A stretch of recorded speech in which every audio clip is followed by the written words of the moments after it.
ခန္ဓာ၅ပါးဆိုတာရုပ်လို့ပြောတဲ့မျက်စိနာနာလျှာကာယဆိုဒီဘောဓိကြီးပေါ့နော်အသိစိတ်မရှိတဲ့တိဆောက်ထားတဲ့ကိုယ်ကာယကြီးဟာဒါရုပ်ပဲအဲ့ဒါကိုမှီပြုပြီးတော့စိတ်နဲ့တွဲဖက်ပြီးတော့ဖြစ်ပေါ်လာတဲ့ခံစားချက်ပြောတယ်မပြောဘူးဝမ်းသာတယ်ဝမ်းနည်းတယ်ဆိုတဲ့အမျိုးမျိုးဖို့စိတ်ရဲ့ခံစားမှုလေးတွေကဝေဒနာလို့ခေါ်တယ်စိတ်ထဲမှာကောင်းတယ်မကောင်းဘူးမှတ်သားထားတာလေးကိုသင်ညာလို့ခေါ်တယ်စိတ်ရဲ့လှုံ့ဆော်မှုတွေကိုသင်္ခါရလို့ခေါ်တယ်တွေ့တော်တာတွေကြံစည်တာတွေလိုချင်တာတွေအလုံးသင်္ခါရလို့အသိစိတ်လေးကိုဝိညာဏလို့ခေါ်တယ်အဲ့တော့ဒီ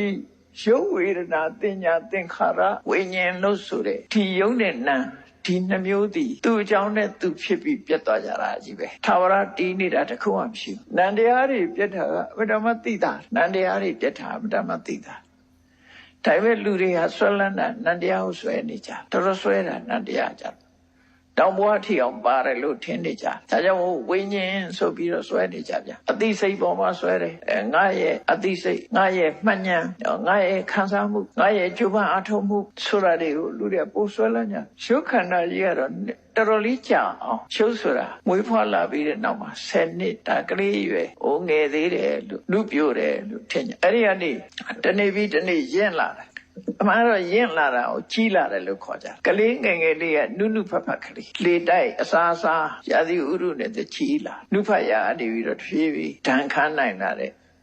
ကြန့်ခိုင်လာတာအဲ့ဒါလည်းအမှန်တော့ပြောင်းလဲနေတာပဲသူတွေကအဲ့ဒီပြောင်းလဲမှုကိုတိုးတက်လာတယ်လို့ထင်တာမဟုတ်ဘူးနုဖတ်လာတွေကတဖြည်းဖြည်းရင့်လာတာပဲဖြစ်သစ်သီးလေးကိုကြီးလိုက်မဲ့ဆိုရင်အသီးလေးဟာဖြစ်ခါစားနုနုလေးတဖြည်းဖြည်းအဲ့ဒီသစ်သီးလေးရင့်လာတယ်မားလာတယ်ပြီးရင်ဝါသွားတယ်မဲ့သွားတယ်ပေါ့မဲ့သွားရင်ဘာဖြစ်လဲပုတ်ပဲကြွေကြမယ်အဲ့ဒီသွားတာပဲသူကအဲ့ဒီရင်းလာတာကိုစရာလို့ခေါ်တာပဲအိုတယ်လို့ခေါ်တာနော်မွေးဖွားလာပြီးတဲ့နောက်မှာလူဟာတဖြည်းဖြည်းရင်းလာရှင်းလာတာဟာနုနေတဲ့အရွယ်လေးကတဖြည်းဖြည်းကျဆင်းသွားတယ်ရုပ်လျော့သွားတယ်လို့ဒီလိုပြောတာဒါမှန်တယ်လေလူတွေကတော့ကိုယ့်ကိုပိုကောင်းလာတယ်လို့ထင်နေကြတယ်အမှန်ကတော့လျော့သွားတာတွေပဲကောင်းပထမတော့အတက်လို့ပြောချင်းပြောလို့ရတယ်50လောက်ထိအောင်တိုးတက်မှုလို့ပြောလို့ရတယ်50ကျော်အနေစားပြီးအယော့ပဲအဲ့ဒါ50ဟာနေမွန်တီးတဲ့အချိန်ပဲနေမွန်တီးတဲ့အချိန်ပဲ50ဟိုဘက်ကျတော့ဟာနိတတကရော့ကျသွားအဲ့ဒီလိုရုပ်ကြီးကိုကြည့်တဲ့အခါမှာတော့အနှစ်20 30 40 50 60 80ကိုထင်ကြီးလာတဲ့အခါကျတော့လူတွေအသက်60တောင်ငယ်သေးတယ်ထင်ပြီးတော့နော်ပင်စင်တောင်မယူနိုင်သေးဘူးလုံးကောင်းလုံးပဲရှိသေးတယ်လို့ထင်တာအမှန်တော့50ကျော်ကလေးကကြာလာတာအဲ့ဒီကလေးကြာအတက်မဟုတ်အဲ့ဒါအကြာ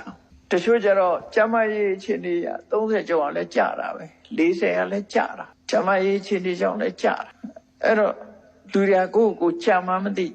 အာစားကောင်းတော့ကောင်းအိတ်ကောင်းအိတ်ထိုင်ကောင်းလို့ဆိုတိုးတက်နေတယ်ထင်တယ်မဟုတ်ကြာနေအဆိုးဘက်ကိုသွားနေတယ်အဲ့ဒါစာတိစရာနောက်ဆုံးကဗရဏဆိုတာလားငင်းွယ်လို့မရတဲ့သဘာဝတရားတွေအဲ့ဒီလိုဖြစ်နေတဲ့ရုပ်တရားကြီးကိုသူ့ဟာသူဖြစ်လာတယ်သူ့ဘာသူဖြစ်တယ်ဆိုတာပါတော့သူ့အကြောင်းကြောင့်ဖြစ်တာကိုလိုလို့ဖြစ်တာမဟုတ်